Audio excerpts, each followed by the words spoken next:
बिस्मिल्लाहिर्रहमानिर्रहीम यक नअब्दु व यक नस्तईन। तो गाइज़ अभी मैं ना रिस्पिरेटरी सिस्टम डिस्कस करने लगा हूँ। जल्दी से ओवरव्यू दूंगा। ये 4th वीक के अंदर ना इसकी स्टार्ट होती है। Let me okay 4th week के अंदर जनाब इसकी ना जो सिंथेसिस कह रहे हैं या इसका बनना जो स्टार्ट होता है। अच्छा, एक बात आपने जो याद रखनी है वो रखनी है एंडोडर्म और स्प्लेंचिक मेसोडर्म। अच्छा, एंडोडर्म जो होती है ना उसने क्या बनाना होता है, प्लूरल एपिथेलियम और ग्लैंड्स ऑफ लेरिंक्स, ट्रेकिया और ब्रोंकाई। यानी जो लेरिंक्स हो गया, ट्रेकिया हो गया, फिर और वो ब्रोंकाई जो दो आपस में डिवाइड होती है ना, उनके अंदर जो ग्लैंड्स होती हैं और उनकी जो एपिथेलियम होती है वो बनानी है एंडोडर्म ने। और जहाँ पे जो है ना स्प्लेंचिक मेसोडर्म होता है उसने सिर्फ कनेक्टिव टिश्यू, कार्टिलेज और स्मूथ मसल ये बनाने होते हैं। आपको होप से समझ आ गई यार। ये देखो ना, ये जो हम पढ़ते थे ना, एक्टोडर्म हो गया, मीजोडर्म हो गया और एंडोडर्म हो गया ना। ऊपर फिर तो जो था एमनियोटिक कैविटी था, नीचे होता था यॉर्क सैक। ये मैं 3rd वीक की बात कर रहा हूँ, यॉर्क सैक, ठीक है। तो मीजोडर्म जो थी ना वो ऊपर जो जा रही थी वो थी सोमैटिक मीजोडर्म, और नीचे जो जा रही थी वो थी स्प्लेंचिक मीजोडर्म जो यॉर्क सैक के अराउंड थी ना, ठीक है। वही स्प्लेंचिक मीजोडर्म जो है ना वो कनेक्टिव टिश्यू बनाएगी, कार्टिलेज बनाएगी और स्मूथ मसल बनाएगी। लेकिन जो एंडोडर्म है ना, एक्टोडर्म, मीजो, एपीब्लास्ट से फिर 3 लेयर थी ना, एक्टो, मीजो, एक्टो एक्टोडर्म था, फिर था मीजोडर्म था, फिर था एंडोडर्म था। मीजोडर्म भी पार एक्सियल, इंटरमीडिएट और लेटरल प्लेट मीजोडर्म, ये 3 में डिवाइड हो रही थी ना। तो यहाँ पे जो एंडोडर्म थी ना उसकी मैं बात कर रहा हूँ, वो हमेशा जो थी ना वो एपिथेलियम बना रही थी, पल्मोनरी एपिथेलियम और ग्लैंड्स ऑफ लेरिंक्स, ट्रेकिया और ब्रोंकाई। अच्छा, यहाँ पे आ जाए, ये सपोज करें ये फिटस है, ये उसकी ना 4th pharyngeal pair of pharyngeal arches है, उसकी बिल्कुल जो होती है ना बैक के एंटीरियर साइड ऑफ फोरगट, यहाँ पे होती है फोरगट, ठीक है। फिर नीचे मिड गट और फिर हाइंड गट होती है। फोरगट के जो होता है ना एंटीरियर साइड पे जो वो कह रहा है वो लेरेंजियोट्रेकियल ग्रूव बनता है। ये वाला जो आपको ग्रूव नज़र आ रहा है ना, लेरेंजियोट्रेकियल ग्रूव बनेगा। अब इस लेरेंजियोट्रेकियल ग्रूव के वेंट्रली क्या बनता है, लेरेंजियोट्रेकियल डाइवर्टिकुलम, यानी एक पाउच शेप्ड स्ट्रक्चर बनता है जिसे हम कहते हैं लेरेंजियोट्रेकियल डाइवर्टिकुलम, या इसके हम दूसरा नाम देते हैं लंग्स बर्ड। देखिए ये मैं आपको बुक से सारे का सारा ना आपको रिव्यू दूंगा। अब ये देख लें, एक बुक में शो, ये देखें गाइस, ये अंदर वाला जो आपको ये येलो वाला नज़र आ रहा है ये सारे का सारा एंडोडर्म है। बाहर जो पिंक पिंक नज़र आ रहा है वो है स्प्लेंचिक मेसोडर्म। इसी से फिर वो बनती है, देखिए ये एपिथेलियम बन रही है, डेवलपिंग कार्टिलेज जो है ना, ये वाला जो है ना स्प्लेंचिक मेसोडर्म, वहाँ से डेवलपिंग कार्टिलेज हो गया, एम्ब्रायोनिक कनेक्टिव टिश्यू हो गया, ल्यूमन ऑफ द ट्रेकिया, ये अंदर सारे का सारा ये ट्रेकिया का ल्यूमन बनता है, ठीक है। और वही इसी तरह फिर स्मूथ मसल भी किससे बनेंगे, स्प्लेंचिक मेसोडर्म से। कनेक्टिव टिश्यू भी स्प्लेंचिक मेसोडर्म से बनेंगे, कार्टिलेज भी स्प्लेंचिक मेसोडर्म से बनेगी, ग्लैंड्स भी जो है ना, सॉरी ग्लैंड्स और जो इसके अंदर थे ना एपिथेलियम, ये जो ग्लैंड्स और एपिथेलियम ये किससे बनेंगे, ये बनेंगे एंडोडर्म से। बाकी सारे के सारे स्प्लेंचिक मेसोडर्म से बनेंगे। ओके हो गया। ये 3 स्ट्रक्चर जो थे ना ये स्प्लेंचिक मेसोडर्म से, स्प्लेंचिक मेसोडर्म, ये वाला जो है ना ये एंडोडर्म से, एपिथेलियम और ग्लैंड जो एंडोडर्म से बने। ये आपको ये सारे का सारा स्ट्रक्चर नज़र आ रहा होगा।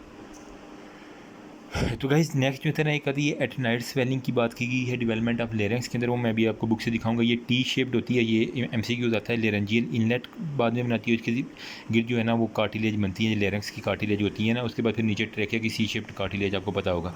अच्छा, टोटल जो थे ना फिर कितने थे वो फेरेंजियल आर्चिज के पेयर थे, वो थे 6 पेयर थे। लेकिन हमने कहा था 5th वाला जो है ना वो डिसअपेयर हो जाता था, ठीक है। तो 4th और फिर 6th वाला जो एंड वाले लास्ट वाले 2 है ना, 1 2 3 4, 5th वाला डिसअपेयर हो गया, 6 हो गया। 4th और 6th वाला जो है ना वो फेरेंजियल आर्चिज बनाएंगे।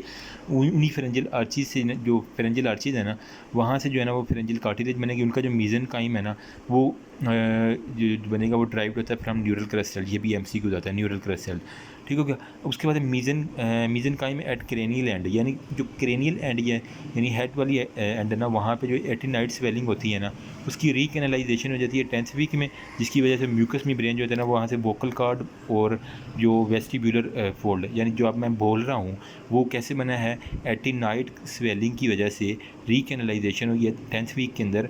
तो म्यूकस मेम्ब्रेन बनी है, उस म्यूकस मेम्ब्रेन से फिर वोकल कॉर्ड और वेस्टिब्यूलर जो है ना फोल्ड बने हैं। जो नेक्स्ट है ना वो है एपिग्लॉटिस, उसके बारे में वो डिवेल्प होता है हाइपोफेरेंजियल मेम्ब्रेन से। हाइपोफेरेंजियल मेम्ब्रेन भी आपको मैं नेक्स्ट दिखाता हूँ। परेशानी होना। लेरेंजियल मसल्स जो है ना, ये मैं अभी एमसीक्यू बेस्ड डेटा बता रहा हूँ। लेरेंजियल मसल जो होते हैं ना वो ड्राइव होते हैं फ्राम मायोब्लास्ट हो गया, मसल एम से मायोब्लास्ट हो गया। फोर्थ और six pair of pharyngeal arches मैं ऑलरेडी बता चुका हूँ पीछे। अच्छा, उसके बाद एक क्लिनिकल होता है लेरेंजियल एट्रेसिया। ये क्या होता है बेसिकली, बर्थ ये डिफेक्ट है, failure of recanalization of larynx हो जाती है। ठीक है, लेरेंक्स की जो है ना रीकैनलाइजेशन नहीं हो पाती, जिसकी वजह से ऑब्स्ट्रक्शन ऑफ फीटल एयरवे। तो फीटल का यार एयरवे होता है ना, उसकी ऑब्स्ट्रक्शन हो जाती है। अब वो क्या होगा, congenital high airway obstruction syndrome. तो इसकी वजह से एयरवे ऑब्स्ट्रक्शन सिंड्रोम उसको हम कह देते हैं। अब डिस्टल टू दिस रीजन जहाँ पे ऑब्स्ट्रक्शन हुई है, इससे नीचे अब क्या क्या प्रोसेस हो रहे होंगे, एयरवे जो होते हैं ना वो डायलेटेड हो जाएगा, क्योंकि ऊपर से सारा ऑब्स्ट्रक्ट है, नीचे अंदर जो हवा ऑलरेडी भरी पड़ी है वो बाहर ही नहीं आ पा रही। तो एयरवे जो है ना वो डायलेट होगा, लंग्स जो है ना वो बाहर हवा को एक्सपेंड नहीं कर पा रहे, तो उस वजह से जो है ना वो इलाज हो जाएंगे। उनके अंदर क्यों इलाज होंगे, क्योंकि उनके अंदर वो फ्लूइड म्यूकस वगैरह भरा पड़ा हुआ है, ऊपर उसे जाने की जगह नहीं मिल रही, फ्लूइड फील्ड हो गए। उसके बाद जो डायाफ्राम जो है ना फ्लैटेंड, जब ये लंग्स के अंदर जो है ना फ्लूइड फील्ड होगा तो ये प्रेशर करेगा डायाफ्राम के ऊपर, जो डायाफ्राम जो इस तरह कर्व शेप था ना, डोम शेप्ड, वो यूँ फ्लैट हो जाएगा। ये इसकी जो है ना मेन क्लिनिकल्स है, आपको अगर एक्सरे में देखना हो तो। अच्छा, serious fluid in the intracellular space क्या होगा, वहाँ से जो इंट्रासेलुलर स्पेसिस होती हैं उनके अंदर जो है ना सीरियस फ्लूइड आ जाएगा, वो जिसकी वजह से एडिमा हो जाएगा। अब जो ट्रीटमेंट इसकी क्या है, endoscopic dilation of the laryngeal web हो गया। ये इसकी ट्रीटमेंट है कि एंडोस्कोपी के ज़रिए हम ना इसकी जो है ना लेरेंजियल वेब, उसकी एंडोस्कोप अंदर से डालते हैं और उसकी जो है ना वो डायलिटेशन कर देते हैं ताकि ये एयरवे खुल जाए सारे का सारा। अब ट्रेकियल डेवलपमेंट कैसी होती है, जिस तरह ऊपर थी ना लेरेंक्स की, उसी तरह ट्रेकियल की जो अंदर वाले जो थे ना एपिथीलियम और ग्लैंड्स, वो कहाँ से होंगे, एंडोडर्म से।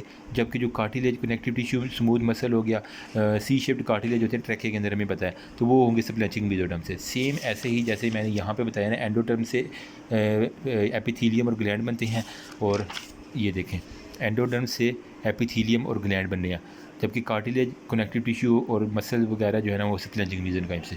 होप्स आपको समझ आ गई। नेक्स्ट वीडियो में मैं आपको सारा डेमो देता हूँ।